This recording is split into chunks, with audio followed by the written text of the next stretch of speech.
రంజిత్ తెలంగాణ రాష్ట్ర వ్యాప్తంగా జరుగుతున్న ప్రతి అంశాన్ని కూడా మీ ముందుంచే ప్రయత్నం అయితే చేస్తుంది వైఆర్ టీవీ. తెలంగాణ రాష్ట్ర రాజకీయాలలో అసలు విషయాలేంటి, వాస్తవ కోణాలేంటి, అవాస్తవాలు ఏంటి అనేది ఈరోజు తెలంగాణ ప్రాంత బిడ్డల ముందు అయితే పెట్టే ప్రయత్నం అయితే చేస్తాను. ఒకటే అంశం, ఆనాడు ఒక ప్రధానమైన శాటిలైట్ ఛానల్లో ఇంటర్వ్యూలో భాగంగా నేను గుంపు మేస్త్రి లాంటి వాడిని, నా శాఖలకు సంబంధించి ఇటుకొకరికి, సిమెంట్ ఒకరికి, ఇసుకొకరికి, లేకపోతే రకరకాలుగా కూడా పేర్లు చెప్పిన ముఖ్యమంత్రి ఈరోజు తన పరిపాలన కూడా అలాగానే ఉందా, తనను నమ్ముకుంటే అంతే సంగత, అసలు ఏం జరుగుతుంది, నిజానికి తాను చెప్తున్న మాటలు, తాను చేస్తున్న సమీక్షలు, తాను చేస్తున్న వాటన్నింటికి ఏ విధంగా ఉంది అనే కోణాన్నైతే మనం చూసే ప్రయత్నం అయితే చేద్దాం. తెలంగాణ రాష్ట్ర రాజకీయాలలో ఇప్పటి వరకు అసలు సిసలైన వాస్తవ కోణాలన్నింటినీ కూడా నేను బయట పెట్టే ప్రయత్నం అయితే చేస్తాం. రైట్, ఇక ఈరోజు వచ్చిన ప్రధాన దినపత్రికలు ఏంటి, దాంట్లో ఏ అంశాలు ఉన్నాయి, ఆ అంశాలకు సంబంధించి ప్రధానంగా కూడా మనం చూసే ప్రయత్నం అయితే చేద్దాం. నిజానికి ఒక్కసారి చూడండి, కల్వకుంట్ల చంద్రశేఖరరావు తెలంగాణ రాష్ట్ర తొలి ముఖ్యమంత్రి గారు, దాంతోపాటు ఈ రాష్ట్రాన్ని సాధించిన ఒక గొప్ప వ్యక్తి అని చెప్పొచ్చు. ఎందుకంటే కేసీఆర్ అనే వ్యక్తి లేకపోతే ఈరోజు తెలంగాణ అనేది లేదు. ఇంకొకటి ఏంటంటే పలు సందర్భాలలో కూడా పూర్తి స్థాయిలో కూడా ఒక వ్యూహాత్మకమైన అంశంతోని, తన యొక్క పదునైన అస్త్రాలతోని, వ్యూహాలతోని ఏ సందర్భంలో ఏ విధంగా తన యొక్క ఉద్యమాన్ని ముందుకు నడిపించాలి అనే కోణంలో ఎలా ఉందో కూడా మీరు చూశారు. నేను అందుకే మళ్ళీ చెప్తా ఉన్నా, ఈరోజు కేసీఆర్ అనే వ్యక్తి లేకపోతే ఈ తెలంగాణ రాష్ట్రం లేదు. ఎవరు వాదించినా, ఎవరు అవునన్నా, ఎవరు కాదన్నా వాళ్ళ వ్యక్తిగత స్వార్థాల కోసమే అవుతుంది. నిజంగా ఆనాడు కేసీఆర్ ప్రతిదాన్ని కూడా తెలంగాణ సంఘంగా తీర్చిదిద్దిండు. చాలామంది వ్యక్తులను, వెలుగులోకి రాని వ్యక్తులందరినీ కూడా వెలుగులోకి తీసుకువచ్చాడు. నిజాలేంటో ఈ తెలంగాణ ప్రాంత బిడ్డలకు తెలియజేసాడు. వాస్తవ కోణాలేంటో తెలియజేశాడు. కొన్ని సందర్భాలలో తనకు ప్రాణహాని ఉన్న ఒక ఎజెండా, అది ప్రజల ఎజెండా, ఈ రాష్ట్రం సాధించుకోవాలనే లక్ష్యంతో ముందుకు సాగిండు, తెలంగాణ రాష్ట్రాన్ని తెచ్చిండు. అలాంటి గొప్ప వ్యక్తి మీద అనేక రకాలుగా కుట్రలు కుతంత్రాలు జరుగుతూనే ఉన్నాయి. ఒకసారి మీరు ఇదంతా చూడొచ్చు. ప్రజలను కాంగ్రెస్ విస్మరించింది, అధికారం ఇస్తే పిచ్చి చేష్టలు చేస్తున్నారు, జనమే వాళ్ళను చీ అంటారు, రాష్ట్రంలో అన్ని ఇబ్బందులే, కొంచెం ఓపిక పట్టండి, స్థానిక ఎన్నికలలో కష్టపడండి, జెడ్పీ చైర్మన్ల సమావేశంలో కేసీఆర్ అంటూ కూడా ప్రధానమైన అంశానికి సంబంధించి ఒక్కసారి చూస్తున్నాం. ఏమంటున్నాడు అంటే పూర్తి స్థాయిలో ఇగో ఒకసారి చూడొచ్చు. ఇక్కడ ఏమని మీరందరూ కూడా చూడొచ్చు. నేను తెచ్చిన తెలంగాణను చెరిపేస్తారా, విజయవంతంగా పదవీకాలం పూర్తి చేసుకున్న జిల్లా పరిషత్ చైర్మన్లను మంగళవారం జరిగిన ఆత్మీయ సమ్మేళనంలో సత్కరించిన బీఆర్ఎస్ అధినేత కేసీఆర్ అంటూ కూడా చూడొచ్చు. కాంగ్రెస్ రాగానే కరెంటు కోత, తాగునీటి కొరత, రాష్ట్రంలో శాంతి భద్రతల సమస్య బాధ కలిగిస్తున్నది, అధికారంలో ఉన్నా లేకున్నా ప్రజల కోసం నిలబడాలి, రాష్ట్రంలో నియోజకవర్గాల సంఖ్య 160కి చేరే అవకాశం ఉంది, ఈసారి అధికారంలోకి వస్తే 15 ఏళ్ల పాటు బీఆర్ఎస్ఏ, త్వరలో అన్ని స్థాయిలలో పార్టీ కమిటీల నిర్మాణం ఉండబోతుంది కేసీఆర్ అంటూ కూడా చెప్పిన పరిస్థితి కనబడుతుంది. సో పూర్తి స్థాయిలో కేసీఆర్కు సంబంధించి విశ్వసనీయ వర్గాల నుంచి అందుతున్న సమాచారం ఏంటంటే నియోజకవర్గాల పెంపు అనేది ఉండబోతుంది. ఈసారి 160 నియోజకవర్గాలు కాబోతాయి తెలంగాణ రాష్ట్ర వ్యాప్తంగా అనేది ఒక చర్చనీయ అంశంగా మారుతున్న పరిస్థితి అయితే కనబడుతుంది.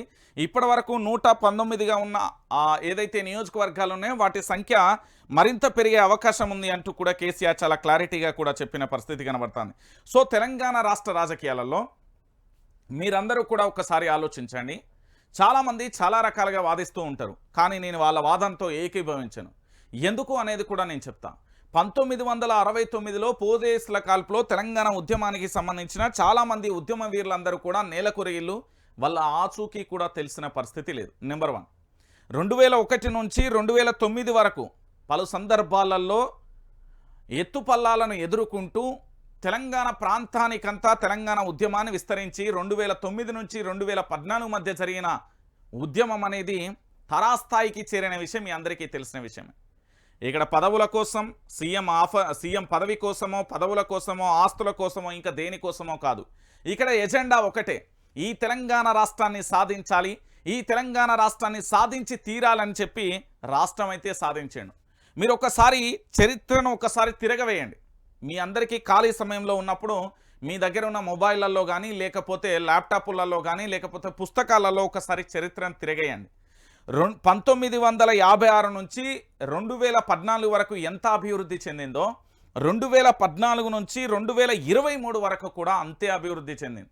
మీరు సాగునీటి విషయంలోనైతేనేమి, తాగునీటి విషయంలోనైతేనే చాలా విషయాలలో ఒకసారి ఉమ్మడి ఆంధ్రప్రదేశ్ పాలనకు స్వరాష్ట్రం యొక్క పరిపాలనకు చాలా డిఫరెంట్ ఉంటుంది. ఆ మార్కును ఎవరు కూడా చెరిపివేయలేరు. ఓన్లీ కేసీఆర్ ముద్ర ఉంటుంది దాని మీద, చిరకాలం ఉంటుంది, గుర్తుపెట్టుకోరు. ఇప్పుడు బీఆర్ఎస్ పార్టీకి కష్టకాలం వచ్చింది, ఇక బీఆర్ఎస్ పార్టీ మునిగిపోయే నావా అని రకరకాలుగా చర్చించుకుంటున్నారు. కానీ వాస్తవానికి ఏంటంటే అసలైన బీఆర్ఎస్ ఇప్పుడు బయటికి రాబోతుంది. ఇన్ని రోజులు బీఆర్ఎస్లో ఉన్న చెత్త అంతా డస్ట్బిన్కు చేరింది. ఎవరు ఉండాలి, ఎవరు పోవాలో పోయి అయిపోయింది. ఇప్పుడు ఏం జరుగుతున్నది అంటే బీఆర్ఎస్ పార్టీకి సంబంధించి పూర్తి స్థాయిలో పోస్ట్ మార్టం జరుగుతున్నది. దాంట్లో ఎవరెవరైతే పదవుల కోసం ఉన్నారో, ఎవరెవరైతే ఆస్తుల కోసం ఉన్నారో, ఎవరెవరైతే సంపాదన కోసం ఉన్నారో, ఎవరెవరైతే తమ వ్యక్తిగత స్వార్థాల కోసం ఉన్నారో వాళ్ళందరూ కూడా పార్టీ మారిరు, అయిపోయింది. ఇక ఇంతటితో ఆ సమస్య కులిక్కి వచ్చేసింది. ఇప్పుడు అసలు సిసలైన ఉద్యమకారులు, అసలు సిసలైన వ్యక్తులను నిలబెట్టే ప్రయత్నం జరుగుతుంది. ఇక యువతందరికీ కూడా పట్టాభిషేకం జరుగుతుంది. మీరు చూడండి, తెలంగాణ రాష్ట్ర వ్యాప్తంగా కూడా చాలా చోట్ల కూడా బీఆర్ఎస్ పార్టీకి సంబంధించిన సోషల్ మీడియా వారియర్స్కైనా ఆ పార్టీకి సంబంధించిన క్రియాశీలకమైన వ్యక్తులకు పట్టాభిషేకాలు జరుగుతాయి. అది చాలా క్లియర్గా కూడా గుర్తుపెట్టుకోవాలి. సో నేను చెప్పేది ఏంటి అంటే కేసీఆర్ అంటే రాజు ఎక్కడున్నా రాజే అన్నట్టుగా మనం ఏ విధంగానైతే చర్చించుకుంటామో ఈరోజు పూర్తి స్థాయిలో కేసీఆర్ ఎక్కడున్నా కూడా కేసీఆర్. తెలంగాణ ప్రాంతాన్ని కేసీఆర్ను విడదీసే ప్రయత్నం ఎవడు చేసినా వాడు భస్మం అవుతాడు తప్ప ఇక్కడ కేసీఆర్కు తెలంగాణ బంధానికి విడదీస్తామనుకుంటే అది నక్కకు నాగలోకానికి ఉన్నంత తేడా ఉంటుంది. నేను చాలా క్లారిటీగా చెప్తున్నా. ఏంది అంటే కేసీఆర్ విషయంలో ఇప్పటికే పలు సంస్థలకు సంబంధించిన చైర్మన్లు, పలు శాటిలైట్ సంస్థలు, పలు డిజిటల్ మీడియాకు సంబంధించిన చైర్మన్లు నాకు ఫోన్ చేశారు. అవునన్నా మేమందరం కూడా తప్పు చేస్తాం, మీకు క్షమించమని బాహాటంగానే కూడా మేము వీడియోలు ఇక రిలీజ్ చేస్తామంటూ ఒక్కొక్కరుగా కూడా రిలీజ్ చేస్తున్నారు. అసలు మేము ఊహించలే ఇంత దారుణమైన పరిస్థితులు వస్తాయని ఎక్కడా కూడా మేము ఊహించలే. అక్రమ కేసులు ఒకవైపు, దాంతోపాటు బెదిరింపులు ఇంకొక వైపు, ఆర్థిక మూలాల మీద దెబ్బకొట్టడం, లేకపోతే నానా రకాలుగా కూడా వ్యక్తిగత విషయాలలో కూడా జోక్యం చేసుకొని ఇబ్బందులు పెడుతున్నారని పలు మీడియా సంస్థలు, పలు పత్రికా రంగానికి సంబంధించిన చైర్మన్లు ఫోన్ చేస్తున్నారు. అంటే ఒకసారి మీరు అందరూ కూడా ఆలోచించాలి. ఈ తెలంగాణ రాష్ట్ర వ్యాప్తంగా జరుగుతున్న వాస్తవ కోణాలను అయితే మేము ముందు పెట్టే ప్రయత్నం అయితే జరుగుతుంది. సో అందుకోసమే నేను ఒక విషయాన్ని చెప్తున్నా. ఇక్కడ కేసీఆర్ అనే వ్యక్తి ఎప్పుడైనా కూడా రాజకీయ పార్టీల మీద ఫోకస్ పెట్టిండేమో కానీ ఈ తెలంగాణ ఉద్యమంలో పనిచేస్తూ అంటే తెలంగాణ ఈ రాష్ట్రంలో కేసీఆర్ మీద పోరాటం చేస్తున్న వ్యక్తుల మీద ఏమాత్రం పెట్టలే. గుర్తుపెట్టుకోరు, కేసీఆర్ అనే వ్యక్తి కేవలం రాష్ట్ర అభివృద్ధి కోసమే పనిచేసిండు. సో ఆనాడు అంటే 2014 నుంచి 2023 వరకు ఎవరైతే పోరాటం చేసిర్రో, ఎవరైతే ప్రభుత్వం మీద పూర్తి స్థాయిలో విమర్శలు చేసిర్రో వాళ్ళందరూ ఈరోజు సెక్రటరియేట్కి, అదే మహాత్మా జ్యోతిరావు పూలే ప్రజాభవన్కి లేదా రేవంత్ రెడ్డి ఇంటికి చెప్పులు అరిగేలా తిరుగుతున్నారు. దేనికోసం తిరుగుతున్నారు అంటే వాళ్ళ పదవుల ఆశ కోసం, పదవుల కోసం తిరుగుతున్న పరిస్థితులు కనబడ్డాయి. అంటే మీరందరూ ఆలోచించాలి, ఇక్కడ ఎవరి స్వార్థాల కోసం పనిచేస్తున్నారు, ఎక్కడ నీతి నిజాయితీ ఉన్నది అని ఆలోచించాలి. ఇప్పుడు నేను రైతు బిడ్డగా నేను చాలా క్లారిటీగా చెప్తున్నా. ఈ తెలంగాణలో ప్రతి ఒక్క మేధావి అని పేరు చెప్పుకొని తిరుగుతున్న వాళ్ళు, సంఘాలు అని పేరు పెట్టుకొని దానికి అధ్యక్షులుగా ఉన్నవారు కేవలం వాళ్ళ వ్యక్తిగత స్వార్థాల కోసం మాత్రమే పనిచేసిర్రు. ఇది క్లియర్ కట్గా చెప్తున్నా, నిజంగా చెప్తా ఉన్నా. ఎందుకంటే ఆర్టీసీకి సంబంధించిన ఎపిసోడ్ ఈరోజు ఏమైపోయింది, అటకెక్కింది కదా. నాడు ప్రభుత్వంలో విలీనం చేస్తూ కేసీఆర్ ప్రభుత్వం తీసుకున్న నిర్ణయం కావచ్చు, ఈరోజు ఏమైపోయింది. కేసీఆర్ అడగక ముందుకే అన్నం పెట్టిండు. ఇక్కడ అన్నమో రామచంద్ర అంటే కూడా పెట్టే దిక్కు దివాన లేదు ఇప్పటి ప్రభుత్వానికి చూడు. సో కేసీఆర్కు అడ్మినిస్ట్రేషన్ మీద ఎంత గ్రిప్ ఉన్నది, అసలు పరిపాలన ఎట్లా సాగుతుంది అనేది కూడా మీరు కూడా చూస్తున్న పరిస్థితి కనబడుతుంది. సో మొత్తానికి ఏంది అంటే గత ప్రభుత్వం చేసిన దాన్ని తుడిచేయడం అనేది ఎవడి వల్ల కాదు. ఆ ఆలోచన పెట్టుకుంటే పాపం వాళ్ళ ఆలోచన భస్మం అవుతుందేమో కానీ, వాళ్ళు భస్మం అవుతారేమో కానీ కేసీఆర్ను తెలంగాణను విడదీయడం అనేది అసాధ్యం.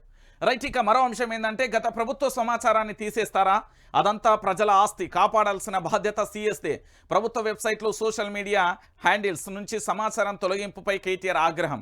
మీ అందరికీ తెలుసో లేదో మీరు ఒక్కసారి ఐఎన్పిఆర్కు సంబంధించి లేకపోతే ఇతరత్ర ప్రభుత్వానికి సంబంధించిన కార్యక్రమాలు జరిగినాయి. 2014 నుంచి 23 వరకు అంటే ముఖ్యమంత్రి గారు ఎక్కడ మాట్లాడినా, మంత్రులు ఎక్కడ మాట్లాడినా, లేకపోతే అధికారికంగా ప్రోగ్రాంలు జరిగిన ఆ వీడియోలు ఏవైతే ఉన్నాయో కంట్రోల్ ఆల్ డిలీట్ అయిపోతున్నాయి. ఎందుకు డిలీట్ చేస్తున్నారు అనేది కూడా ఇప్పటికీ కూడా అర్థం కాని విషయం ఏంటి అంటే, అవసరమైతే కొత్తగా ఏర్పడిన ప్రభుత్వం దాంట్లోనే వీడియోలు అప్లోడ్ చేయొచ్చు, లేకపోతే కొత్తగా సంబంధించిన క్రియేట్ చేసి అయినా దాంట్లో పెట్టొచ్చు. మరి భయం అంత తారాస్థాయిలో ఉన్నదా అనేది కూడా ఒకసారి మనం ఆలోచించాల్సిన విషయం కూడా ఇక్కడ అవసరం ఉంది. సోషల్ మీడియాకు సంబంధించి, డిజిటల్ మీడియాకు సంబంధించి ఎందుకు తొలగిస్తున్నారు అనేది కూడా ఈ తెలంగాణ ప్రాంత బిడ్డలందరికీ కూడా చెప్పాల్సిన బాధ్యత సీఎస్ మీదనే ఆధారపడి ఉన్నది. నేను చెప్తున్నా కదా, ఏ నినాదం వెనక ఏ ఎజెండా దాగి ఉన్నదో కూడా ఎవరికీ తెలియదు. పలు రాజకీయ పార్టీలు తమ వ్యక్తిగత అవసరాల కోసం, తమ వ్యక్తిగత స్వలాభం కోసం మాత్రమే చేస్తున్నాయి. తస్మత్ ఇప్పటి నుంచైనా జాగ్రత్తగా ఆలోచించండి. ఓ ఓటర్ మహాశయ, నేను అందరికీ చెప్తున్నా, కాంగ్రెస్ పార్టీ క్రియాశీలక సభ్యులు నా కుటుంబ సభ్యులే, భారతీయ జనతా పార్టీ క్రియాశీలక సభ్యులు నా కుటుంబ సభ్యులే, భారత రాష్ట్ర సమితి అంటే బీఆర్ఎస్ టీఆర్ఎస్ సభ్యులు నా కుటుంబ సభ్యులే, అన్ని రాజకీయ పార్టీలు నా కుటుంబ సభ్యులే. ఇక్కడ కార్యకర్త అనే వ్యక్తి జెండాలు మోసి, ధర్నాలు చేసి, రాస్తోరోకో చేసి, తమ వ్యక్తిగత స్వార్థం లేకుండా రాజకీయాల కోసం వాళ్ళ పార్టీ అధికారంలో ఉంటే చాలు అనే ఒక అభిమానం కోసం పనిచేసే కార్యకర్తలందరికీ కూడా నేను చెప్పేది ఏంటి అంటే, మీ భవిష్యత్తును తాకట్టు మీరు పెట్టుకుంటే వాళ్ళు తెలంగాణ రాష్ట్రం యొక్క భవిష్యత్తును తాకట్టు పెడుతున్నారు. తస్మత్ జాగ్రత్త. ఈ యొక్క విషయంలో మీరు చాలా జాగ్రత్తగా కూడా ఉండాల్సిన అవసరం, ఆవశ్యకత ఎంతైనా ఉంది. రైట్, ఇక మరో అంశం మీ అందరికీ తెలిసిన విషయమే కదా, మన స్పీకర్ గారు శబాస్ అనిపించిండు. నాకు ఈరోజు చాలా బాగా నచ్చిండు ఆయన. ఎందుకు అంటే, ఓ ఛానల్కు సంబంధించిన ఇంటర్వ్యూ చూసిన, దాంట్లో అద్భుతంగా మాట్లాడిను. ఏ విధంగా మాట్లాడిను అంటే మీరైనరు ఒకసారి. ఫిరాయింపులకు నేను వ్యతిరేకం, అసెంబ్లీ స్పీకర్ హోదాలో ప్రజాస్వామ్యాన్ని కాపాడతా, బీఆర్ఎస్ ఫిర్యాదు చేస్తే రాజ్యాంగబద్ధంగా వ్యవహరిస్తా, ఓ పార్టీ నుంచి గెలిచిన వ్యక్తి ఆ పార్టీకే అండగా ఉండాలి. పాడి కౌశిక్ రెడ్డి విజిటర్గా వచ్చి దానంపై ఫిర్యాదు చేశారు, ఆ పిటిషన్పై అతి త్వరలోనే నిర్ణయం తీసుకుంటా. ఓ ఛానల్ ఇంటర్వ్యూలో స్పీకర్ గడ్డం ప్రసాద్ ఏమని చెప్పిండు అంటే, స్పీకర్ హోదాలో ప్రజాస్వామ్యాన్ని కాపాడే దిశగా తన యొక్క చర్యలు ఉంటాయి, రాజ్యాంగం ప్రకారంగా తన యొక్క బాధ్యత ఉంటుంది. సో పూర్తి స్థాయిలో నేనేం చేస్తాను అంటే, ఇప్పుడు ఒక పార్టీ నుండి గెలిచి ఇంకో పార్టీలోకి వెళ్తానంటే ససేమిరా నేను ఒప్పుకోను. ఏ పార్టీలో గెలిచిన వ్యక్తి ఆ పార్టీలోనే ఉండాలి, ఆ పార్టీకి సంబంధించిన కార్యకర్తలకు ధైర్యాన్ని ఇవ్వాలి. ఏ నియోజకవర్గంలో గెలిచాడో ఆ నియోజకవర్గానికి సంబంధించి బలం చేకూర్చాలి, అక్కడ పని చేయాల్సిన బాధ్యత ఉంది అంటూ కూడా స్పీకర్ గారు చెప్తున్నారు. స్పీకర్ ఎందుకు చెప్తున్నారు? ఇది రాష్ట్ర ముఖ్యమంత్రి రేవంత్ రెడ్డి నిర్ణయానికి, చేరికలకు వ్యతిరేకం, ఇతర పార్టీల నుండి కాంగ్రెస్ పార్టీలో చేరే వారికి పూర్తి స్థాయిలో వ్యతిరేకం అంటే అర్థమైపోయిందా? ఆ పార్టీ అంటే కాంగ్రెస్ పార్టీకి సంబంధించిన స్పీకర్ గారే వ్యతిరేకిస్తున్నారండి. అంటే స్పీకర్ని ఇప్పుడు ఆపాదించలేం, ఎందుకంటే తను ఒక ఉన్నతమైన హోదాలో ఉన్నాడు కాబట్టి స్పీకర్ గారి నిర్ణయం కరెక్ట్ అని మనం అనుకోవచ్చు. ఎందుకంటే పార్టీల ఫిరాయింపు అనేది చాలా నేరం, అది చట్టరీత్యా నేరం కాకపోవచ్చేమో, కానీ నేను చెప్తున్నా కదా, అది భయంకరమైన నేరం, ఒక ఉగ్రవాది కంటే భయంకరమైన నేరం. నేను చెప్తున్నా కదా, రాజ్యాంగంలో లిఖించబడి ఉంటే మాత్రం అంతకంటే దారుణంగా ఉండాలి దానికి శిక్షలు. ఎవరైతే పార్టీ మారతారో పార్టీ మారిన మరుక్షణమే కూడా తన యొక్క శాసన సభ్యత్వం రద్దు కావాలి. అలాంటి చట్టాలు వస్తే బాగుండు. నేను చెప్తున్నా కదా, దానికి సంబంధించి ప్రధానంగా కూడా మీరు అందరూ కూడా ఆలోచించాలి.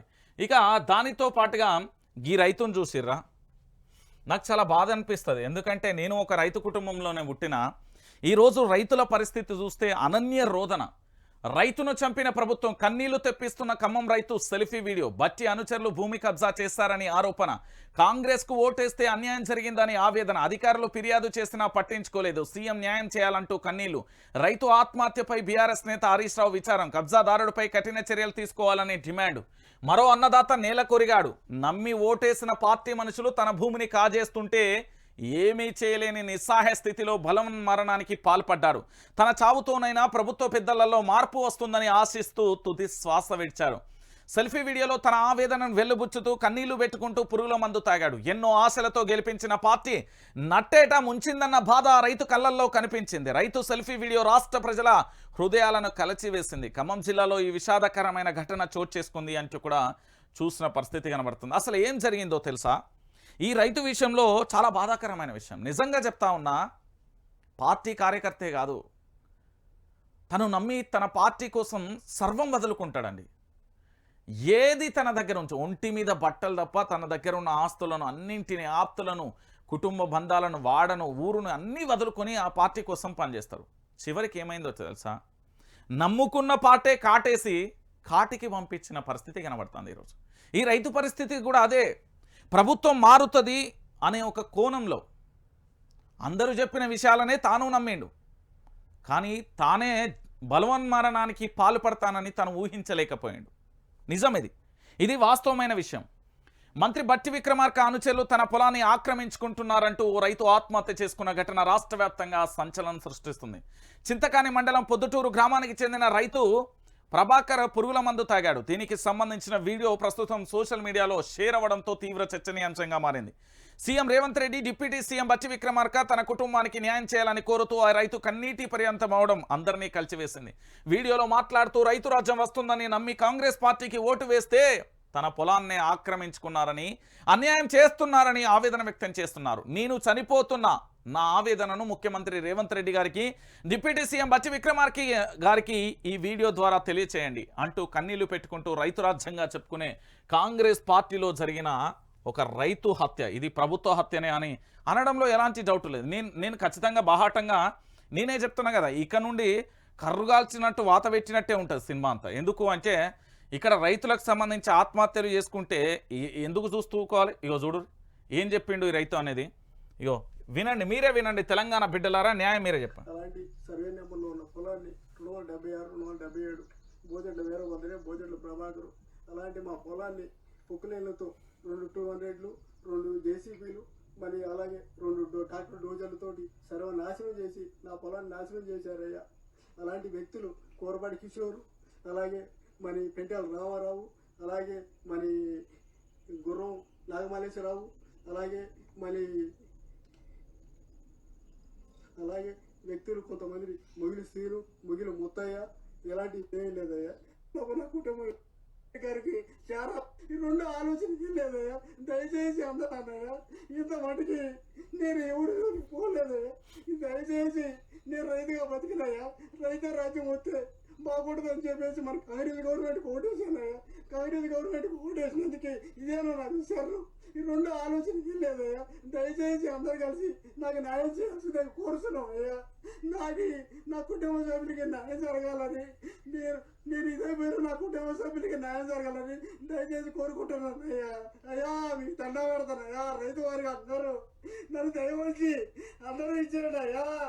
2 ఆలోచన కూడా ఏలేదు, నాకు మతముడే అయ్యా. నీకు అందరూ కలిసి నాకు న్యాయం చేయండి అయ్యా. విన్నారా ఏం చెప్పిండు ఆ రైతు?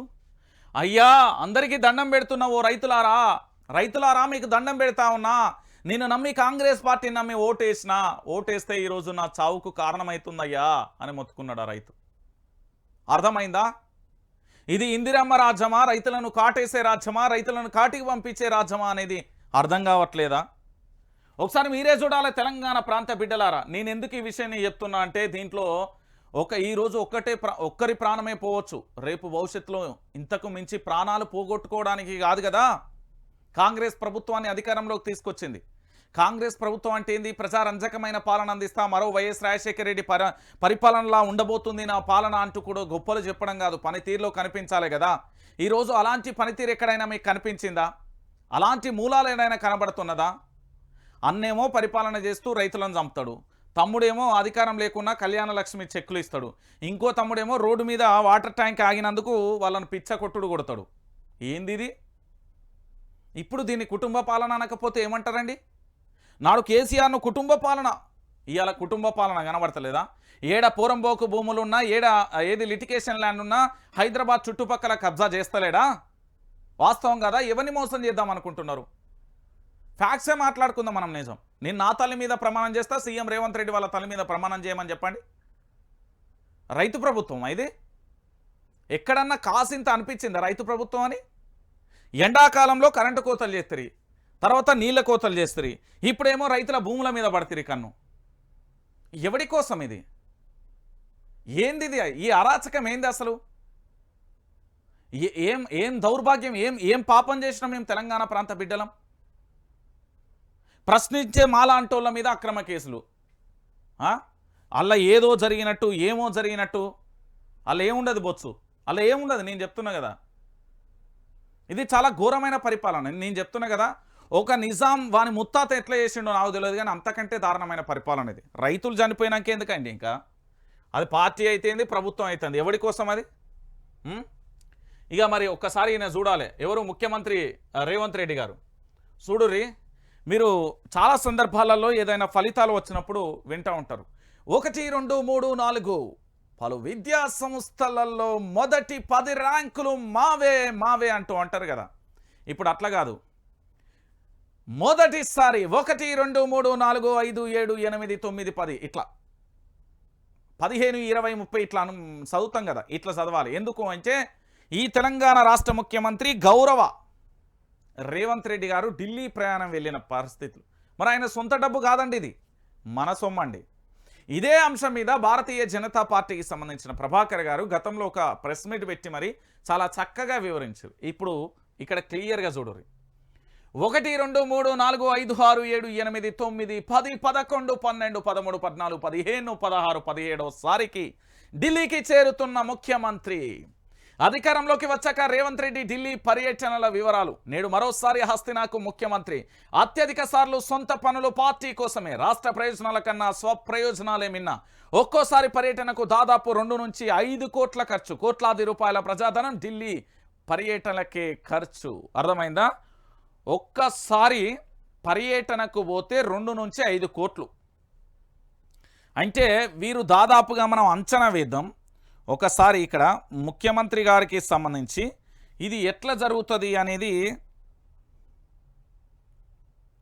దాదాపుగా ఒక 50 కోట్ల వరకు, 50 నుంచి సుమారు 100 కోట్ల రూపాయలు రేవంత్ రెడ్డి గారు ఢిల్లీ పర్యటనకే పూర్తి చేసుకున్న పరిస్థితి కనబడుతుంది. ఖర్చు కేవలం గాలి మోటార్లు ఎక్కి దిగడానికి.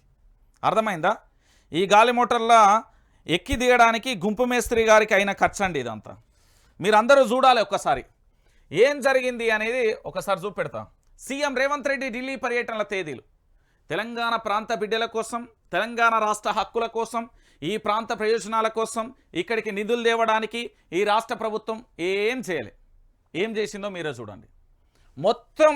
మొత్తం తన పార్టీ ఢిల్లీ నుండి పరిపాలన నడుస్తుందని గల్లీలో వీళ్ళు ఏం చేయలేరు అని చెప్పింది కిందికే. ఒకసారి చూడుర్రి. జూలై 3న పార్టీ పెద్దలతో చర్చలు జరిపిండు, అంటే కాంగ్రెస్ పార్టీ. దీనికి తెలంగాణ ప్రజలకు సంబంధమే లేదు.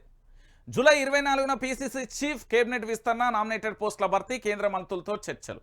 దీనికి తెలంగాణ రాష్ట్రానికి సంబంధమే లేదు. జూన్ 7న సిడబ్ల్యూసీ సమావేశం, సొంత పార్టీకి సంబంధించి. మే 28 రాష్ట్ర అవతరణ వేడుకలకు సోనియాకు ఆహ్వానం. దీనికి సంబంధం లేదు. ఏప్రిల్ 11న కాంగ్రెస్ ఎంపీ అభ్యర్థులపై చర్చ. దీనికి సంబంధం లేదు. మార్చి 31న కాంగ్రెస్ సెంట్రల్ ఎలక్షన్ కమిటీ భేటీ. దీనికి సంబంధం లేదు. మార్చి 27న మధ్యాహ్నం డిప్యూటీ సీఎం ఉత్తమ్. దీనికి సంబంధం లేదు. మార్చి 18న ఏఐసీసీ ఎన్నికల కమిటీ సమావేశం. దీనికి తెలంగాణ ప్రజలకు సంబంధం లేదు. మార్చి 13న లోక్సభ అభ్యర్థుల ఎంపిక. దీనికి తెలంగాణ ప్రాంత బిడ్డలకు సంబంధం లేదు. మార్చి 7న కాంగ్రెస్ సెంట్రల్ ఎలక్షన్ కమిటీ సమావేశం. దీనికి తెలంగాణ ప్రాంత బిడ్డలకు సంబంధం లేదు. ఫిబ్రవరి 19న కాంగ్రెస్ పెద్దలతో సమావేశం. దీనికి తెలంగాణ ప్రాంత బిడ్డలకు సంబంధం లేదు. జనవరి 12న ఖర్గే రాహుల్ గాంధీతో భేటీ, లోక్సభ అభ్యర్థులపై చర్చ. దీనికి తెలంగాణ ప్రాంత బిడ్డలకు సంబంధం లేదు. జనవరి 4న ప్రత్యేక విమానంలో ఢిల్లీకి కేంద్ర మంత్రులతో చర్చలు. ఇది ఒకటి యాక్సెప్టబుల్. డిసెంబర్ 26న ప్రధానమంత్రి నరేంద్ర మోడీతో సమావేశం, పార్టీ జాతీయ అధ్యక్షుడితో చర్చలు. డిసెంబర్ 19న పార్టీ అగ్రనేత కేసీ వేణుగోపాల్తో చర్చలు. డిసెంబర్ 8న అధిష్టానంతో చర్చలు. డిసెంబర్ 6న కాంగ్రెస్ హైకమాండ్తో భేటీ. సో మొత్తానికి సార్వారులు ఇందులో ఒక్కటే అక్కెరకొచ్చేది ఉన్నది, ఇక ఏది కూడా అక్కెరకు రాదు. సో రేవంత్ రెడ్డి గారు ఢిల్లీ పర్యటనలకైన అక్షరాల ఖర్చు సుమారు కోట్ల రూపాయలు, సుమారు 50 కోట్ల నుండి 100 కోట్ల దాకా ఉన్నది. ఓ తెలంగాణ బిడ్డ, గాలి మోటార్ల ముఖ్యమంత్రి గారు హైదరాబాద్ నుండి ఢిల్లీకి, ఢిల్లీ నుండి హైదరాబాద్కు సుమారు ఒక్కసారి అయ్యే ఖర్చు, ఒకటేసారి పర్యటనకు దాదాపు 2 కోట్ల నుంచి 5 కోట్ల వరకు పర్యటన ఖర్చు అవుతుంది. సో ముఖ్యమంత్రి గారు ఇప్పుడు 17 సార్లు, అంటే 17 ఇంటూ మనం క్యాజువల్గా 3 వేసుకున్నా కూడా 50 కోట్ల నుంచి పైకే వెళ్తుంది తప్ప కిందికైతే రాదు. అంటే సుమారుగా సార్ గారు ఎంత లేదన్నా ఒక 50 కోట్ల రూపాయలకు, 50 కోట్ల నుండి 100 కోట్ల రూపాయల వృధా ఖర్చు చేసిండండి. నాకు తెలిసి 100 కోట్లు పెడితే ఒక నియోజకవర్గం అద్భుతంగా అవుతుంది. వాళ్ళ కొడంగల్ నియోజకవర్గమైనా నా బిడ్డలే కదా కొడంగల్ ప్రజలు. కొడంగల్ ప్రాంత బిడ్డలకు ఇదే 100 కోట్లు పెడితే అద్భుతంగా అభివృద్ధి జరుగు కదా. సరే ఆయన స్వార్థం అని కాదు, నా స్వార్థం అనుకో. ఈ గాలి మోటార్లో పోయొచ్చే పైసలన్నీ నియోజకవర్గానికి పెడితే ఎంత అద్భుతంగా 100 కోట్లు అంటే నాటి జోక్ కదా. చూడండి ముఖ్యమంత్రి గారు ఢిల్లీ పర్యటనల కోసం ఇగో మళ్ళీ ఢిల్లీకి సీఎం రేవంత్ కేబినెట్ విస్తరణపై అధిష్టానంతో చర్చలు, పిసిసి చీఫ్ పై తేలనున్న హైకమాండ్. సో ముఖ్యమంత్రి గారి చేతిలో ఏం లేదు, ఎంట్రీకి అంతా కూడా లేదు. ఏంది అంటే ఈయన మొత్తం ఢిల్లీలో ఏం చెప్తే గదే వినాలి. మళ్ళీ ఇక్కడ పోటీ ఉంటుంది. పొంగులేటి శ్రీనివాసరెడ్డి ముచ్చట చెప్తాడు, దాని తర్వాత కోమటిరెడ్డి వెంకటరెడ్డి ఇంకోటి చెప్తాడు, దాంతోపాటు ఉత్తమ్ కుమార్ రెడ్డి గారు ఒకటి చెప్తాడు, దాంతోపాటు ఒక్కొక్కరు ఒక్కొక్కటి చెప్తారు అన్నట్టు. సో మీరు అందరూ ఆలోచించాల్సిన విషయం ఏంటంటే తెలంగాణ రాష్ట్ర వ్యాప్తంగా ముఖ్యమంత్రి గారు ఢిల్లీకి ఇక్కడికి పర్యటనలు చేస్తారు, కానీ రాష్ట్ర అంశాల మీద రాష్ట్రం మీద ఫోకస్ పెట్టరు అనే విషయాన్ని కూడా మీరు గుర్తుపెట్టుకోవాలి. అరే నాకు అర్థం కాదండి. ఇప్పుడు ఏం చేయాలి, ఒక మంత్రి కేబినెట్ విస్తరణ చేయాలంటే ఆ పార్టీకి సంబంధించిన ఎమ్మెల్యేలను, ఆ పార్టీకి సంబంధించిన ఎమ్మెల్సీలను, ఆ పార్టీకి సంబంధించిన సీనియర్ నాయకులను, లేకపోతే సలహాదారులను, ప్రస్తుత మంత్రులు అందరినీ కూడా గాంధీ భవన్లో లేకపోతే ఎన్నో సెక్రటరియట్లో కూర్చోబెట్టి హాల్లో మరి నేను కేబినెట్ విస్తరణ చేద్దాం అనుకుంటున్నా, ఇందులో బీసీకి పలానా వ్యక్తికి ఇస్తానంటాను, మీరు ఓకే అంటారా? లేకపోతే ఎస్టీకి పలానా బిడ్డకి ఇస్తా అంటానా, ఓకే అంటారా? లేకపోతే మైనార్టీకి పలానా బిడ్డకి ఇస్తా అంటున్నా, ఓకే అంటారా? లేకపోతే గీవీళ్ళకు ఇద్దాం అనుకుంటున్నా, ఏం చేద్దామంటారు అనేది అడగాలి. కానీ కేబినెట్ విస్తరణ అంటే తెలంగాణలో జరగదు. ఇది గాలి మోటార్ల ఢిల్లీ పోవాలి, అక్కడ గాలిలో నుంచి అక్కడ దిగంగానే అక్కడ వాళ్ళు ఎవరు ఢిల్లీ పెద్దలు చెప్తారు మన పరిపాలన మన చేతలే, ఢిల్లీ కాడ మోకరిల్లిపోయింది మన పరిపాలన. ఎస్ ఇది నిజం. పచ్చికారం తింటే ఎట్లుంటుందో ఇది కూడా గంతే నిజం. వైఆర్టీవీ అంటేనే నిజాలు. మీరు భజన చేసే ఛానళ్లకు, అబద్ధాలు చెప్పే ఛానళ్లకు పట్టం కడితే మీ ఇష్టం, కానీ నేనైతే వాస్తవం చెప్తున్నా. మాట్లాడుకుందాం రండి. రాష్ట్రం తరపున ఆహ్వానిస్తున్నా, మీ మాటతో ఏకీభవిస్తున్నా. చంద్రబాబుకు లేఖ రాస్తున్న సీఎం రేవంత్ రెడ్డి. ఇక దీనికి ఏంది అంటే పూర్తి స్థాయిలో గురు శిష్యులు కలవబోతున్నారు. వీళ్ళు మరి తెలంగాణ ప్రాంత హక్కుల కోసం, ఆంధ్రప్రదేశ్ హక్కుల కోసం పోతే మంచిగానే ఉంటారు. అయినా వీళ్ళిద్దరి మధ్యలో ఏది జరిగినా ఆడ పవన్ కళ్యాణ్ ఉంటారులే, ఆయన చూసుకుంటాడు, పక్కా చూస్తారు. ఇక హరీష్ అన్న, పల్లెలలో పాలన పడకేసింది, ప్రభుత్వం మొద్దు నిద్రపోతుంది, 7 నెలల్లో పల్లెలకు నయా పైసా కూడా లేదు, పంచాయతీ సిబ్బందికి జీతాలు లేవు, మా పాలనలో పల్లెలు దేశానికే ఆదర్శంగా నిలిచాయి, పల్లెలకు అవార్డులు కూడా తెచ్చాయంటూ కూడా చెప్పిన పరిస్థితి. వాస్తవం ఇది. బీఆర్ఎస్ పార్టీ ఉన్నన్ని రోజులు ఒకప్పుడు బతుకమ్మ పండుగ వేయినా, ఓ సంక్రాంతి పండుగ వేయినా, ఓ దీపావళి పండుగ వేయినా, ఓ ఆకాశ్ పండుగ వేయినా ఎట్లుండేది అంటే ఊరికి ఎంట్రీ కాగానే ఆ తుమ్మ చెట్లతోని మొత్తం ఆగమాగం డస్టులు ఎక్కువ ఉండేది. కానీ కేసీఆర్ ప్రభుత్వం వచ్చిన తర్వాత పల్లె ప్రగతి, పట్టణ ప్రగతి అని పెట్టేసి శుభ్రంగా ఉంచిండు. అపరిశుభ్ర వాతావరణాన్ని శుభ్రం చేసేసి అద్భుతంగా తీర్చిదిద్ది పల్లెలను చాలా అద్భుతంగా చేసి వాటికి పైసలు మంజూరు చేసి వాటిని అద్భుతంగా కూడా తీర్చిదిద్దిన ఘనత ఎవరి దగ్గర ఉన్నది అంటే అది బీఆర్ఎస్ పార్టీకే చెల్తుంది. రైట్, హరీష్ రావు గారు చెప్పింది నిజం. ఇప్పుడు రేవంత్ రెడ్డి దాదాపు 7 నెలలలో ఏ పల్లె వేయండి చెప్పండి. రేవంత్ రెడ్డి గారిని చూసి ఏమంటుందట తెలుసా, పల్లె కన్నీరు పెడుతుందో కనిపించని కుట్రలా అని ఒక పాట ఉంటుంది చూడు. ఈ రేవంత్ రెడ్డి వచ్చినప్పటి నుండి అట్లనే వాడుతుందట పల్లె. నిజమేది, పల్లెలలో గోసలు అరిగోసలు ఉన్నాయి. ఇక మేడిగడ్డ రిపేర్లు పూర్తి, భారీగా వరద నీటి ప్రవాహం, 85 గేట్లు ఎత్తి దియోకు వరద నీరు విడుదల, రిపేర్లు చేసిన పనికి రాదంటూ గతంలో మంత్రుల విమర్శలు. మేడిగడ్డే పనికి రాదన్న కాంగ్రెస్ మంత్రులు నేడు వరద ప్రవాహాన్ని తట్టుకుంటూ ఏది దివిటిగా నిలబడ్డ మేడిగడ్డ బ్యారేజ్. నాడు మేడిగడ్డను విమర్శించిన వాళ్ళే నేడు ఇసుక రీచ్ల వేలానికి సిద్ధం. 800 కోట్ల దందాకు భారీ స్కెచ్. నేను చెప్పిన ఇది ఎప్పుడో చెప్పిన, మంత్రులు ఊరికే పోతలేరు. మేడిగడ్డ దగ్గర ఒక లంగపని జరగబోతుంది, దాని పేరే రీచ్లు ఏర్పాటు చేయబోతారు, ఇసుక దోసుకోబోతున్నారు, మీరు కాదంటే చూడురు అని చెప్పిన గదే జరిగింది. ఎవరైనా ఏదైనా నిర్మాణం చేపట్టాక అందులో ఏదైనా రిపేరు వస్తే దానిని పూర్తి చేసి తర్వాత అవసరాలకు అనుగుణంగా దాన్ని వినియోగించుకుంటారు. కానీ అది కూలిపోయే వరకు ఎవ్వరూ చూడరు. మన రాష్ట్ర ప్రభుత్వం వరుస దీనికి విరుద్ధం. కోట్లాది రూపాయలు వృధాగా పోయినా పర్వాలేదు, కానీ దాన్ని మాత్రం రిపేరు చేసినందుకు ససేమిరా అంటారు. మేడిగడ్డ బ్యారేజ్ రిపేర్ల విషయంలోనూ అలాగే వ్యవహరించారు. చివరకు నేషనల్ డ్యామ్ సేఫ్టీ అధికారుల ఆదేశాలతో రిపేరు పనులు చేపట్టారు. అంతకుముందు రిపేరు చేసిన మేడిగడ్డ పనికిరాదని స్వయంగా రాష్ట్ర ఇరిగేషన్ మంత్రి ఉత్తమ్ కుమార్ రెడ్డి చెప్పడం గమనార్హం. అయితే ఇప్పుడు ఆ రిపేర్లు పూర్తయి వరద ప్రవాహం సాఫీగా సాగుతున్న దృశ్యాలు అక్కడ దర్శనమిస్తున్నాయి. ఇక చూడరు మేడిగడ్డ నీళ్ళు. ఇది మేడిగడ్డ. రిపేర్ ఇల్లు కట్టుకున్నప్పుడు కూడా అప్పుడప్పుడు పగుళ్ళు వస్తాయి, ఇల్లు కట్టుకున్నప్పుడు కూడా రకరకాలుగా జరుగుతాయి. దాన్ని పట్టుకొని ఏదో జరుగుతుందంటే మసిబూసి మారేడుకాయ చేసుడు తప్ప ఇక్కడ ఏమైనా ఉన్నదా తెలంగాణ ప్రాంత బిడ్డలారా? నేను మళ్ళీ చెప్తా ఉన్నా, ఈ తెలంగాణ రాష్ట్ర ప్రజలకు కేసీఆర్ చేసిన అభివృద్ధితోనే మనం బతుకుతాం ఈ 5 ఏళ్ళు. నేను చెప్తున్నా, అంతకు మించి ఏముండదు. మీరు గుర్తుపెట్టుకోవాలి. నేను చెప్తాను, ఇది ఫిక్స్ గారు. ఇక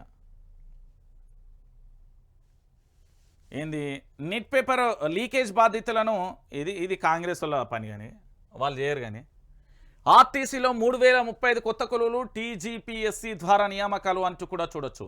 ఇక 10,000 మంది టీచర్ల పాత స్థానంలోనే అంటూ ఇంకొక అంశాన్ని కూడా చేశారు. 7 మండలాల సంగతి ముందు తేల్చాలి, ఆ తర్వాతే చంద్రబాబుతో చర్చించాలి. బాబుపై ఒత్తిడి తెస్తే మనకొస్తాయి. కాంగ్రెస్ పాలనలో పల్లెలో అధ్వానం, పారిశుద్ధ్యం లేక రోగాల విజృంభణ, రైతుల ఆత్మహత్యపై విచారణ జరపాలి. సిద్దిపేట ఎమ్మెల్యే హరీష్ రావు డిమాండ్ అంటూ కూడా చెప్పిన. అవును, ఎందుకు అంటే ఈ 7 మండలాల గురించి ఏంది అంటే పూర్తి స్థాయిలో కూడా ఏం మాట్లాడిండు. మొన్న చంద్రబాబు నాయుడు ఒక మాట మాట్లాడిండు, నేను ముఖ్యమంత్రి పదవికి ప్రమాణ స్వీకారం చేయాలంటే ఆ 7 మండలాలను మాకు అప్పచెప్తేనే చేస్తా, లేకపోతే చేయను అన్నాడు చంద్రబాబు. మరి ఈ 7 మండలాలను రేవంత్ రెడ్డి తీసుకొస్తే నువ్వు మొగోని అని ఒప్పుకుంటావు. నిజంగా చెప్తున్నా, ఇది ఛాలెంజ్ బాగున్నది. ఇది నువ్వు అప్పుడు ఛాలెంజ్ చేసినావు కదా, ఇది అసలు ఛాలెంజ్. విలీన గ్రామాలను వెనక్కి తీసుకురండి. సీఎం రేవంత్ రెడ్డికి మంత్రి తుమ్మల లేఖ రాసిండు. అదేంది, మల్కాజ్గిరిలో నేను పోటీ చేస్తాను, వచ్చి పోటీ చేయని కేటీఆర్ సవాల్ కాదు. ఈ 7 మండలాలు ఎట్లాగూ మీ గురువుగారే ఉన్నారు కదా, మీ గురువుగారిని అడిగి మన మండలాలు మనకు తీసుకురా, మన మండలాలను మనకు తీసుకొని రా, అప్పుడు తెలుస్తుంది. ఓ అయ్యా, ఇది ఎంత ఘోరం. దళిత జెడ్పీటీసీకి ఘోర అవమానం. దళిత బంధు ఇవ్వాలని రాసి ఉన్న టీషర్టు ధరించి జెడ్పీటీసీ సభ్యుడు శ్యామ్ కరీంనగర్ జెడ్పీ సమావేశం నుంచి బయటికి పంపుతున్న ఆ పోలీసులు దళిత బంధు ఇవ్వాలంటూ రాసిన టీషర్ట్తో జెడ్పీ సమావేశానికి జమ్మికుంట జెడ్పీటీసీ సభ్యుని గేటు వద్దే అడ్డుకున్న పోలీసులు. చైర్పర్సన్ చెప్పిన జిల్లా పరిషత్ మీటింగ్కు అనుమతి నిరాకరణ. ఇది ప్రజాప్రతినిధులందరినీ కూడా అవమానించడమే. కౌశిక్ రెడ్డి ధ్వజం సమావేశం మధ్యలో నుంచి వెళ్ళిపోయిన కలెక్టర్ పరిమళ అంటూ కూడా చెప్పిన పరిస్థితి కనబడుతుంది. ఒక్కసారి ఏంది అంటే తెలంగాణ ప్రాంత బిడ్డలారా, ఒక దళిత బిడ్డకు ఇంత అన్యాయం జరిగింది అంటే ఒక్కసారి ఆలోచించాలి. ఎందుకు అంటే ఇక ఇంత జరిగినాక ఇంకేముంటుంది. తెలంగాణ ప్రాంత బిడ్డలారా ఒక్కసారి చూడుర్రి, దళిత బిడ్డకు ఘోర అవమానం జరిగింది అని చెప్పడంలో ఎలాంటి డౌటు లేదు కదా. ఎందుకు అంటే ఈరోజు దళిత బంధు ఇవ్వాలని రాసి ఉన్న టీషర్టుకు సంబంధించి ఇవ్వమని అడిగిండు. దానికి అడిగిన దాంట్లో తప్పే ఉంటుంది. ఒక దళిత బిడ్డ దళిత బంధు ఇవ్వాలని రాసి ఉన్న టీషర్టును వేసుకొని వచ్చిండు.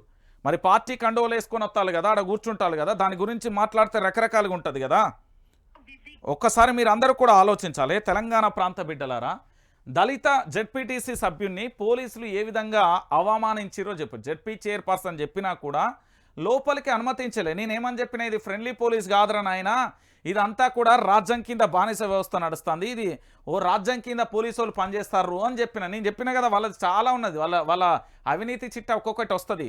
ఎవరైతే మన మీద కేసులు పెట్టాలని ఓ జిల్లా ఎస్పీ గారు సజెషన్ పోలీస్ స్టేషన్లలో కూకొని చెప్పిన వీడియో ఆడియో అన్ని బయట రిలీజ్ చేస్తా అంటే ఓ నా పదవి పోతుంది బాంచన్ అక్కడ ఇక్కడ అని చెప్పేసి ఫోన్లు చెప్పిస్తాను. నేను చెప్తాను కదా, తెలంగాణ ప్రాంత బిడ్డలారా ఒకసారి మీరు అందరూ కూడా ఆలోచించాలి.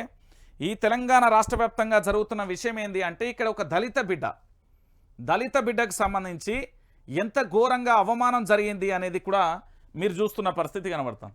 కేవలం టీషర్టు, దళితులు ఏమన్నా తమ హక్కులు దళిత బంధు ఇవ్వాలని అడుగుతున్నారు, దాంట్లో తప్పేంది. సో పూర్తి స్థాయిలో కూడా శ్రీరామ్ శ్యామ్కు సంబంధించి అవమానం ఎట్లా జరిగింది అనేది చూసాం. ఇక దాంతో పాటుగా మరొకరి దగ్గర ఫోన్ బిజీ వస్తుంది, తనది గలవట్లేదు. రైట్, ఏంది పీసీసీ ఛాన్స్ ఎవరికి? ఉత్కంఠంగా మారిన ఎంపిక. ఇక అన్ని కులాల నుంచి కాంపిటీషన్, మంత్రివర్గ విస్తరణపై ఆధారం, ఢిల్లీలో ఆశావాహుల లాబింగ్. ఆ లాబింగ్ అంటే ఏంటిది? లాబింగ్ అంటే నాకు తెలవాలి, చర్చలా కాదు. లాబింగ్ అంటే అర్థమైంది. మళ్ళీ మన డిక్షనరీ లేకపోకండి, ఇక్కడ నుండి బ్యాగ్ అటు పోవాలి, ఆ బ్యాగ్ ఇటు రావాలి. దేనికోసం? మంత్రి పదవి కోసం. చాలా క్లియర్గా కూడా మీరు అర్థం చేసుకోండి. ఈ బ్యాగ్ అటు పోతుంది, ఆ బ్యాగ్ ఇటు వస్తుంది, దాన్నే లాబింగ్ అంటారు.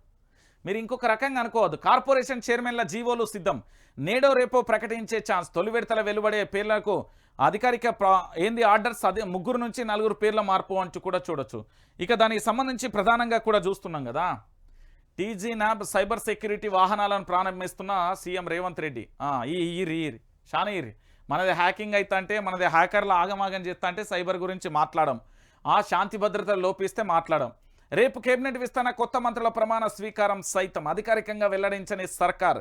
రాజ్భవన్ వేదికగా సన్నాహాలు, ఢిల్లీలో ఆశావాహుల ప్రయత్నాలు, పేర్లపై ఏఐసీసీకి క్లారిటీ ఇచ్చే ఛాన్స్. తాజాగా గవర్నర్తో స్పీకర్, చైర్మన్ల భేటీ, చీఫ్ సెక్రటరీ సైతం మర్యాదపూర్వకంగా భేటీ అంటూ కూడా చెప్పిన పరిస్థితి. దీంట్లో ఓ రేంజ్లో అసలు ఈ మంత్రుల మీ ఉంది చూడండి, దీని మీద ఎంక్వైరీ చేయాలి, దీని మీద ఈడీ ఎంక్వైరీ, సిబిఐ ఎంక్వైరీ జరగాలి పదవుల గురించి. ఎస్, వాస్తవం లాబింగ్ చాలా దరిద్రంగా జరుగుతుంది. మరి వాళ్ళకి అన్ని పైసలు ఏమన్నా ఉండొస్తాయో ఏం కథనో తెలియదు, కానీ ఈ లాబింగ్లు అయితే చేస్తారు. ఎవరెవరు ఏం చేస్తారు అనేది కూడా మనం చూడాల్సిన పరిస్థితి అయితే కనబడుతుంది. సో మొత్తానికి ఇదొక అంశం అయితే, ఇంకొక అంశం కూడా జరుగుతున్నది. ఏంది, త్వరలోనే జిల్లాలు పర్యటిస్తా, వారిని వారానికి ఒక క్షేత్రస్థాయిలో కూడా పర్యటన ఉంటుంది. సో అధికారులకు సంబంధించి అధికారులు ఆఫీస్ దాటడం లేదు, ప్రజలకు ఉపయోగపడే కొత్త ఐడియాలు ఇవ్వండి. కలెక్టర్లు ఆఫీసులతో రివ్యూలతో సీఎం రేవంత్ రెడ్డి. ప్రతి థియేటర్లోనూ యాంటీ డ్రగ్స్ యాడ్. షో ప్రారంభానికి ముందు తప్పనిసరి. సిటీ నటులతో ఇకపై షార్ట్ వీడియోలు. ఫిలిం ఇండస్ట్రీకి సైతం సామాజిక బాధ్యత, కోఆపరేటివ్ చేస్తే అనుమతులలో సహకారం. రివ్యూ మీటింగ్లో సీఎం రేవంత్ రెడ్డి. ఎవరు వాళ్ళ డ్రగ్ తీసుకునేది వీళ్ళు, వ్యవస్థను చెడగొట్టేదే వీడు. ఒకడేమో షెడ్యూలతో డ్యాన్సులు చేపిస్తాడు, ఒకడు అడ్డమైన పాటలతోని, ఒకడేమో అడ్డమైన షోలతోని. సినిమా ఇండస్ట్రీ గురించే చెప్తున్నాను. చెడు ఉంటుంది, చెడు ఖచ్చితంగా ఉంటుంది. మీరు అందులో ఉన్న మంచిని స్వీకరించాలి. చెప్పేది శ్రీరంగనీతులు, చేసేది లంగ పనులు. మొన్నటిదాకా దొరకలే బెంగళూరు ఫామ్ హౌస్లో ఏమని చెప్పిళ్ళు, లంగ పనులు దొరకలే. మనకి ఎంతమంది సినీ సభ్యులు ఎంతమంది డ్రగ్స్ తీసుకున్నట్టుగా దొరకలే. దొంగలరా నాయన, మంచోళ్ళు కూడా ఉన్నారు కానీ మంచోళ్ళని నేను అంటలేను. ఈ దొంగ పనులు లంగ పనులు చేసేటోళ్ళని అంటాను నేను. చాలా క్లియర్గా చెప్తున్నా, ఇందులో దొంగ పనులు లంగ పనులు చేసేటోళ్ళ గురించి మాట్లాడుతున్నా. డ్రగ్గులు సినీ ఇండస్ట్రీకి సంబంధం లేదా? ఆ రోజు ఏంటంటే కోతికి కనుక కొబ్బరి చిప్ప దొరికినట్టు ఎగురుతీవి కదా. నేను అధికారంలోకి రాగానే మొత్తం డ్రగ్ వ్యవహారాలకు సంబంధించి బయటికి తీస్తాంటి. వచ్చిన వారం రోజులకు హడావిడి ఎత్తి మరి ఏమైందో ఏం పాడో ఏం కథనో నాకైతే ఏ లిఫ్ట్ ఎక్కిలో ఏ లిఫ్ట్ దిగిలో తెలియదు, కానీ దాని దుకాణం బంద్ చేస్తారు. ఎవడి స్వార్థం వాడిది, అది అర్థమైపోయింది.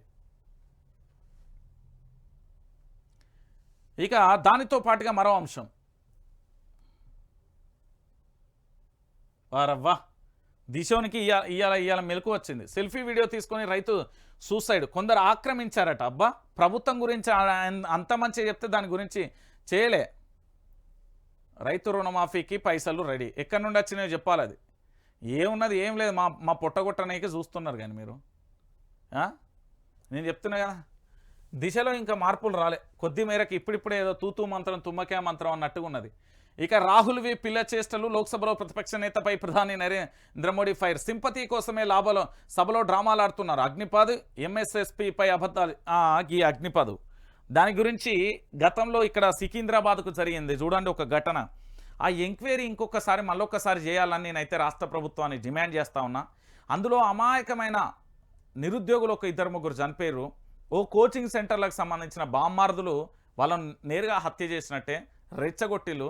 పాపం తాను బతికి ఉంటే చివరిలో కనీసం ఎవిడెన్స్ అన్నా నాకు దొరకకపోయేసరికి వాళ్ళని ఏమనలేకపోతున్నా.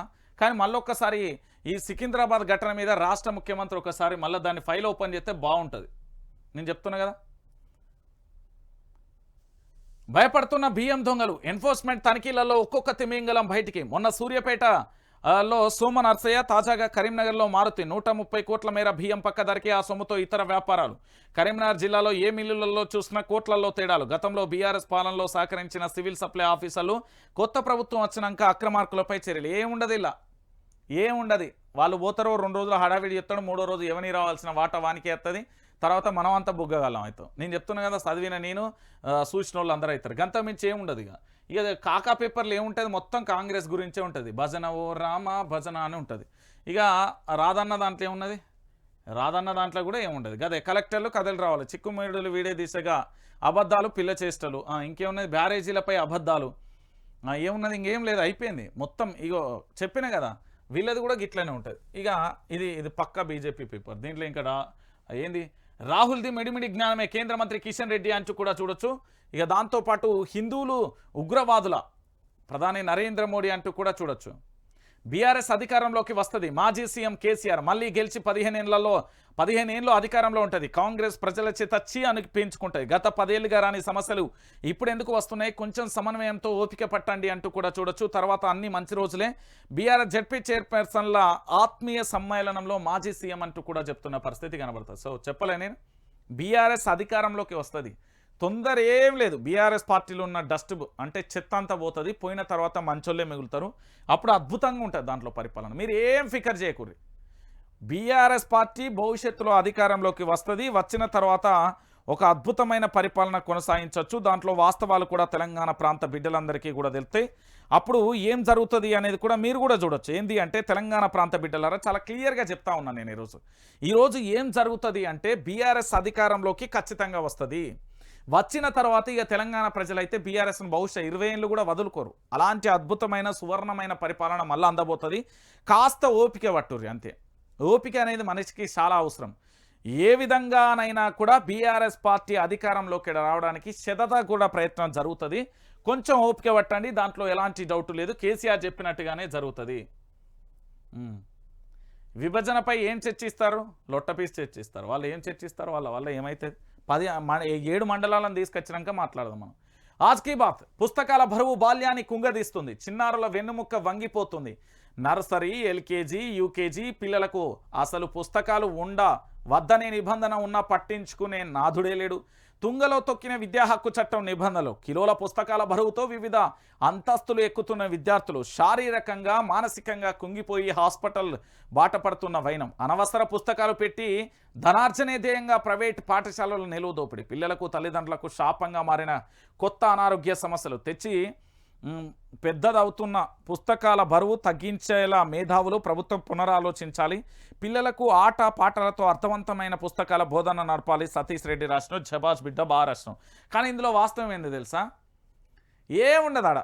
నాకు ఒక్కటి అర్థం కాదు, ఈ పాఠాలు చెప్పే పంతులు ఎవడైతే ఉన్నాడు, కొంతమందినే అంటున్నా, ఈ కొంతమంది ఉన్నారు కదా, ఈ ఎల్కేజీ యూకేజీలకి ఏం చెప్తారా నర్సరీల మీద నాకు అర్థం కాదు. వాడికి కనీసంలో అంటే అమ్మ అని అనొస్తుందా? వాడికి లక్షల ఫీజులు తీసుకున్న బామ్మార్దులారా, మీరు అన్నం తింటుర్రా ఏమన్నా గజ్జి తింటున్నారా? నాకు అర్థం కావట్లేదు. ఎల్కేజీ యూకేజీ నర్సరీలకు లక్షల ఫీజులు ఏందిరా బాబు? నా పీజీలన్నీ అయిపోయే వరకు కూడా ₹1,00,000 ఫీజు కట్టలేడా? ఏడా ₹1,00,000 మొత్తం చదువుకంతా కూడా 1,00,000 అయిందో కాలేదు. పాపం పిల్లగాళ్లకు ఏంది ఈ నర్సరీ, ఎల్కేజీ, యూకేజీలలో లక్షల ఫీజులు ఏం చేస్తున్నారు? అసలు ఏమన్నా చదువు చెప్తున్నారు ఆడ? అవి ఎట్లున్నది తెలుసా? దుకాణం అంతా ఆ అగ్గిపెట్టె లాంటి బంగ్లాలు, దాంట్లో ఊకబెడతారు. వాడు ఏం చెప్తాడో మరి నాకైతే అర్థం కాదు. ఇంత నాకు తెలిసి గ్రహం మీద లేని చదువులు ఏమన్నా చెప్తారా? అన్ని లక్షలు వెచ్చించాల్సిన అవసరం ఏందో. ఇక ధనార్జన ధ్యేయంగా నడుతుంది అంతే. బడి అంటే ఏంది? సేవ అన్నది చెప్పుతోని కొట్టాలి. వ్యాపారం అది వ్యాపారం. పిల్లలకు సంబంధించి వ్యాపారం అది, నేను చెప్తున్నా కదా. ఇక దానితో పాటుగా మరొక అంశాన్ని కూడా చూడొచ్చు. రాయల్గా రియల్ మోసం. రంగారెడ్డి జిల్లా తోలుకట్టలో ఫ్రైడ్ ఇండియా అరాచకాలు. జీవో నెంబర్ 111ను ఉల్లంఘిస్తున్నా పట్టించుకొని అధికార గణం. బిల్డర్స్కు తొత్తులుగా వ్యవహరిస్తున్న పంచాయతీ సెక్రటరీ. నోటీసులతో సరిపెడుతున్న గ్రామ కార్యదర్శి. రైట్, ఒకసారి మనం శ్రీరామ్ శ్యామ్తో మాట్లాడే ప్రయత్నం అయితే చేద్దాం. అన్న నమస్తే అన్న, నేను లైవ్లో నుంచి మాట్లాడుతున్నా. నిన్ను పూర్తి స్థాయిలో దళిత బంధు ఇవ్వాలన్న టీషర్ట్ వేసుకొని మీరు వెళ్ళిళ్ళు, మిమ్మల్ని అడ్డుకున్నారు. చైర్పర్సన్ కూడా రమ్మని ఆహ్వానించినా కూడా మిమ్మల్ని లోపలికి పంపించకుండా పోలీసులు అత్యుత్సాహం చూపెట్టిల్లు అంటారు. అసలు ఏం జరిగింది? నమస్కారం. నమస్తే అన్న. అసలు విషయం ఏంటంటే గత ప్రభుత్వం కేసీఆర్ గారు దళిత బంధు పథకాన్ని ఏర్పాటు చేయడం జరిగింది. అవును. కేసీఆర్ గారి యొక్క ఆలోచన విధానానికి దళిత పక్షాన నేను నమస్కారం తెలియజేసుకుంటున్నా. అంటే 18,000 కుటుంబాలకు మాకు కొందరికి అమౌంట్ ఇచ్చిండు. 4,500 కుటుంబాలు అయితే ఏదైతే ఉందో మా సెకండ్ విడత ఆపడం జరిగింది. ఓకే. అయితే మా దళిత కుటుంబాలు మొత్తం కూడా గత 2 సంవత్సరాల నుంచి తిరుగుతూనే ఉన్నాం. ఆర్డీఓ చుట్టూ, ఎంఆర్ఓ చుట్టూ, ఎంపీడీఓ, మున్సిపల్ చైర్మన్ చుట్టూ, తర్వాత అన్ని తిరిగినప్పుడు కూడా మాకు సరైన సమాధానం లేదు. మా దళితులు పోతే ఇప్పుడున్న వ్యవస్థ మొత్తం కూడా పట్టించుకోవట్లేదు. అందులో భాగంగా నిన్న మా జిల్లా పరిషత్ మీటింగ్ ఉండేది. ఓకే.